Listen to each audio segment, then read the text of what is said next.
बैठा हूं, मुझसे पूछो कितना जवाब चाहिए। मैं तो बोल रहा हूं इस देश के नेताओं को इस देश के खुशहाली के लिए बात करनी चाहिए। नौजवान को रोजगार कैसे मिलेगा, इस देश की उन्नति कैसे होगी, जरूरत पड़ेगी। भाजपा सरकार बार बार कभी बजट लाती है तो इसके अलावा अन्य काम करा रही है, कभी विपक्ष में बैठी बसपा कभी इस पर उंगली नहीं उठाती। क्या वादा कर रहे हैं, जो वादा करके वो तो कोई काम किए नहीं यहाँ पर। लेकिन विपक्ष कहता है कि बहन जी कभी बोलती नहीं आकर के, अपने नीचे वालों को बोलने नहीं देती हैं।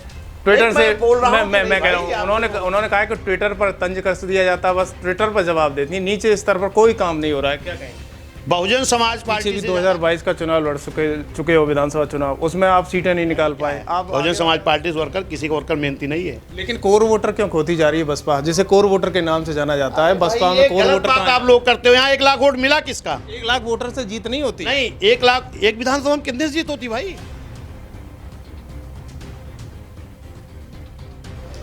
आज एतमत में बसपा के प्रदेश अध्यक्ष हैं और मैं बात करूंगा जिस तरीके से उत्तर प्रदेश की राजनीति चल रही है उस पर क्या जवाब है, क्योंकि कभी राजनीति में रामचरितमानस आ जाती है तो कभी जाति को उछाल लिया जाता है। इस पर इनका क्या जवाब है? सर शुभ नाम क्या है सर? विश्वनाथ पाल, प्रदेश अध्यक्ष उत्तर प्रदेश बहुजन समाज पार्टी। अब मैं ये जानना चाहता हूँ जिस तरीके की राजनीति अभी चल रही है उत्तर प्रदेश में, उस पर आपका क्या विचार है? जिस प्रकार से बसपा क्या कहना चाहती है? कौन सी राजनीति पे आप जानना चाह रहे हैं? जानना चाहता हूँ जिस तरीके से कभी रामचरितमानस को उठा लिया जाता है, कभी जाति और धर्म को उठा लिया जाता है, कि अखिलेश के पास कोई राजनीति है इसके अलावा? देखिए, इस देश में डॉक्टर VR अम्बेडकर साहब ने जो संविधान में वोट का अधिकार दिया है, उस वोट के बल पर इस देश की राजनीति चलती है और संविधान के बल पर इस देश चलता है। रही बात कि संविधान में, भारत के संविधान में इस देश के रहने वाले विभिन्न धर्मों के लिए जगह है। ये भारत धर्मनिरपेक्ष देश है। इस देश में विभिन्न धर्मों को मानने वाले लोग होते हैं और धर्म एक विश्वास की चीज़ है। एक विश्वास की चीज़ है कि किस व्यक्ति को कौन सा धर्म मानना है, वो उसके विश्वास के ऊपर है। इस पे नेताओं को कोई टिप्पणी नहीं करनी चाहिए, कोई बात नहीं करनी चाहिए। अगर नेताओं को बात करनी चाहिए तो इस नौजवान को शिक्षा कैसे अच्छी मिलेगी, इस देश में गरीब मजलूमों को दवा और इलाज कैसे अच्छी होगी, इस देश में भाईचारा कैसे पैदा होगा, इस देश में नौजवानों को रोजगार कैसे मिलेगा, इस पे चर्चा करनी चाहिए। तो स्वामी प्रसाद मौर्य बार बार क्यों जाति को लेकर के रामचरितमानस? ये स्वामी प्रसाद मौर्य जी से पूछिए। ये देश जब विभिन्न धर्मों का देश है और इस देश के संविधान में विभिन्न धर्मों के लिए स्थान है और ये धर्मनिरपेक्ष देश है और इस देश में अपने आप को जो भी विश्वास और आस्था जिसकी जहाँ होती है उस धर्म को मानता है, तो उस पर हम क्यों टिप्पणी करते हैं? लेकिन वो सवाल ये करते हैं कि विपक्ष में बसपा कोई जवाब नहीं देती, इसलिए हमें जवाब देना पड़ता है भाजपा को। नहीं, वो जवाब क्यों दे, वो अपने लिए जवाब दे। मैं BSP का अध्यक्ष बैठा हूँ, मुझसे पूछो कितना जवाब चाहिए। मैं तो बोल रहा हूँ इस देश के नेताओं को इस देश के खुशहाली के लिए बात करनी चाहिए।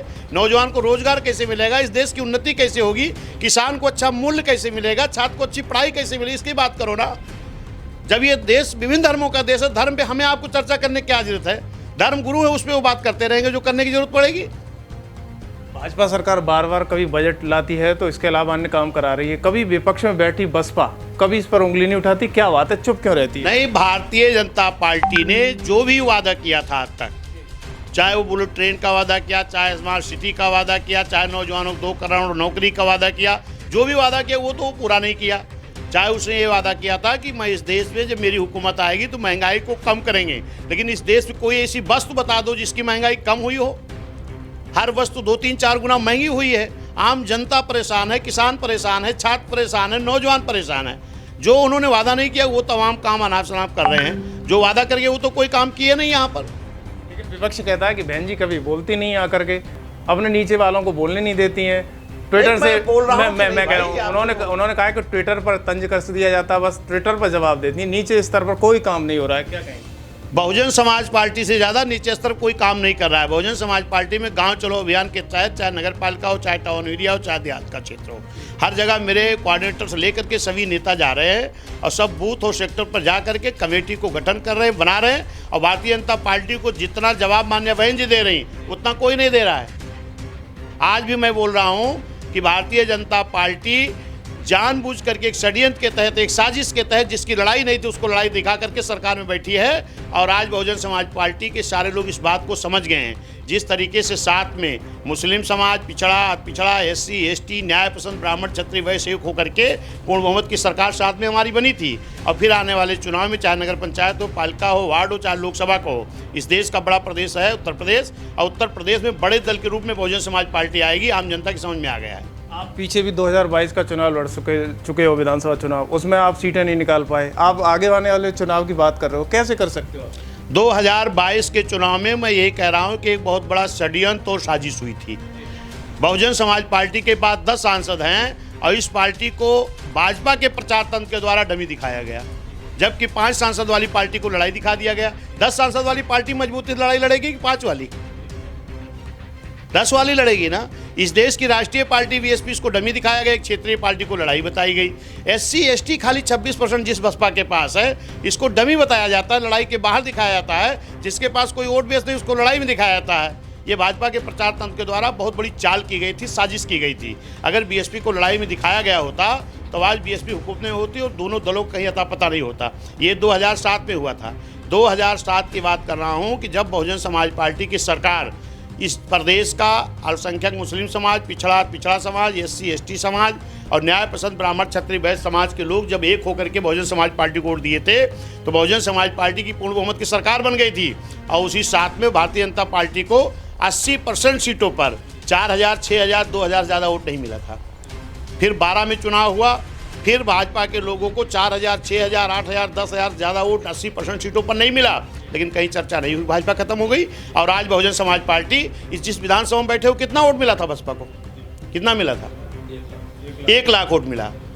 अब बात को समझो कि 4000, 6000, 2000 वोट पाने वाली पार्टी को कभी चर्चा नहीं हुई, खत्म हो गई। और आज वो बीएसपी जिसका 1 लाख वोट 70,000, 80,000, 90,000, 40,000, 20,000, 30,000 वोट मिला, आज उसको चर्चा की रही, खत्म हो गई, मिट गई।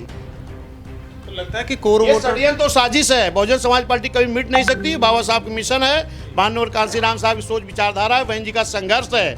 इसको साजिश करके कमजोर तो किया जा सकता है, लेकिन कभी मिटाया नहीं जा सकता। ये साजिश, ये षड्यंत्र मैं पूरे अपने वर्करों को बता करके, समझा करके, और सारे लोग इस चीज़ को मान चुके हैं कि 22 में मेरे साथ साजिश और षड्यंत्र करके मुझे हराया गया था। आने वाला चुनाव जो भी होगा, नगर पंचायत, पालिका, टाउन एरिया, वार्ड, मेयर का, चाहे लोकसभा का, बहुजन समाज पार्टी बड़े दल के रूप में आएगी। और आज बहुजन समाज पार्टी का वर्कर, जब से एक वर्कर अध्यक्ष बना है ना, रात दिन में चल रहा हूँ। 20 को बना हूँ, 23 से निकला हूँ, आज तक मैं एक दिन गैप नहीं किया हूँ, डेली कहीं न कहीं रहता हूँ।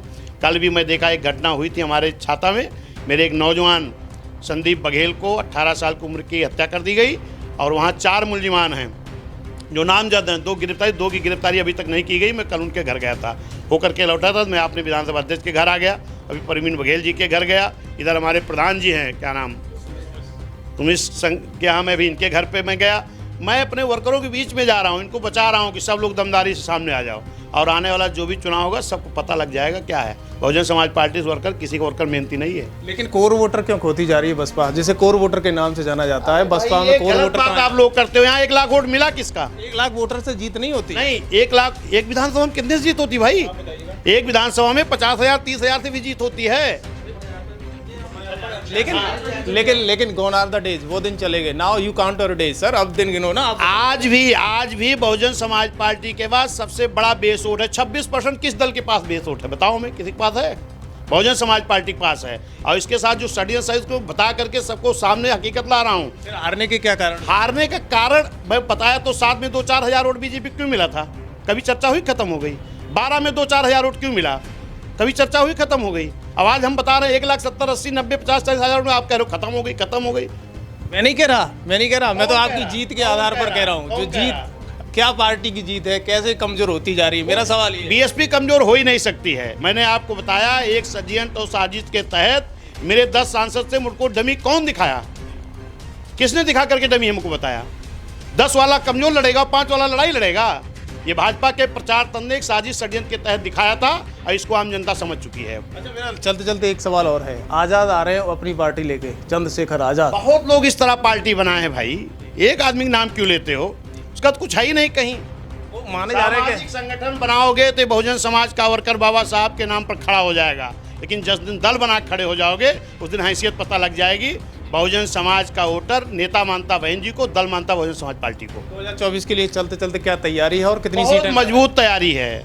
24 का मैं तो कई बार बोल चुका आपसे ही कि चाहे नगर पालिका पंचायत वार्ड करा लें और चाहे आपके लोकसभा करा लें, बहुजन समाज पार्टी बहुत मजबूत तैयारी है, बूथ तक गांव तक इतनी मजबूत तैयारी किसी की नहीं है। आने वाला जो भी चुनाव होगा 7 के तर्ज पर, पूर्ण बहुमत से जब सरकार हमारी बनी थी उसी तर्ज पर फिर आज तैयारी है। चाहे जो चुनाव होगा उसमें बहुजन समाज पार्टी बड़े दल के रूप में बहुत मजबूती से आएगी, नंबर 1 पर उभर के आएगी। तो ये है प्रदेश अध्यक्ष जिन्होंने खबर एक्सपर्ट पर बेबाकी से राय दी, और आपको देखते रहिए खबर एक्सपर्ट। धन्यवाद।